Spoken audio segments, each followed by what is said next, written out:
Hello అండి. ఇదొచ్చేసి blouse cutting చూడండి. చిన్న చిన్న తేడాలు ఎక్కడైతే వస్తాయో మీకు ఈ వీడియోలో క్లియర్‌గా చెప్తాననమాట.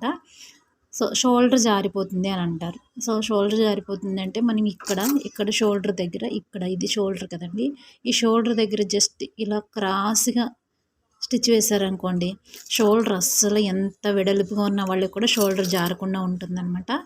ఈ టిప్ అయితే చూడండి చాలా బావుంటది. చిన్న చిన్న టిప్స్ వల్లే మనకి బ్లౌజ్ అనేది సెట్ అవ్వకుండా ఉంటుందనమాట. ఎంత బాగా సెట్ చేసినా మీరు బ్లౌజ్ అనేది సెట్ అవ్వట్లేదు అని చెప్పేసి చాలామంది చెప్తూ ఉంటారు కదా! ఈ చిన్నది షోల్డర్ జారుతుంది అంటే గనక ఇక్కడి నుంచి ఇక్కడికి ఇలా క్రాస్‌గా స్టిచ్ వేయండి. అప్పుడు స్టిఫ్‌గా ఉంటదనమాట. షోల్డర్ దగ్గర స్టిఫ్‌గా ఉండి సూపర్‌గా ఉంటది బ్లౌజ్ అనేది.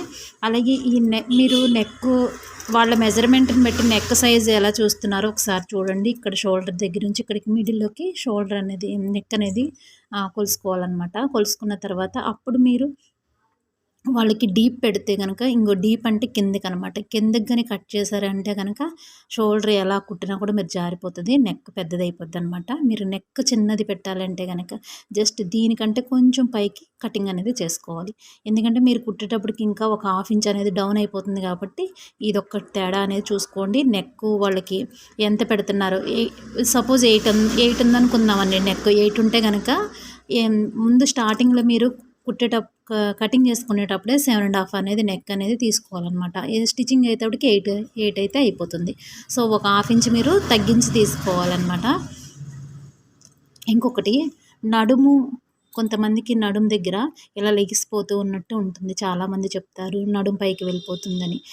మీరేం చేయాలంటే నడుము ఎంతైతే తీసుకుంటున్నారో లెంత్ అంత మీరు బాడీ మెజర్మెంట్ తీసుకుంటే కనుక ఓకే.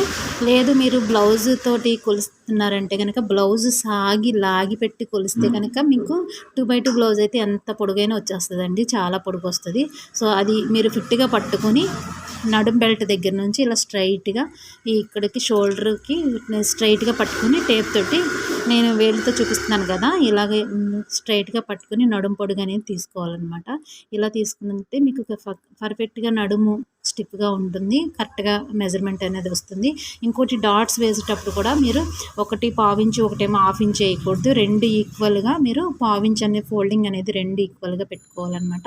అప్పుడు మీకు నడుము అనేది పైకి వెళ్ళకుండా ఉంటుంది.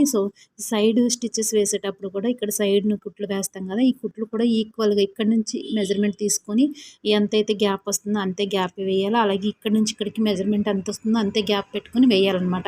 ఇటు ఎక్కువ వేయకూడదు, ఇటు తక్కువ వేయకూడదు అనమాట. 2 ఈక్వల్‌గా వచ్చేలాగా డాట్స్ అయితే వేసుకోవాలి. ఇలా ఈ చిన్న చిన్న మళ్ళీ ఇంకొకటి చంక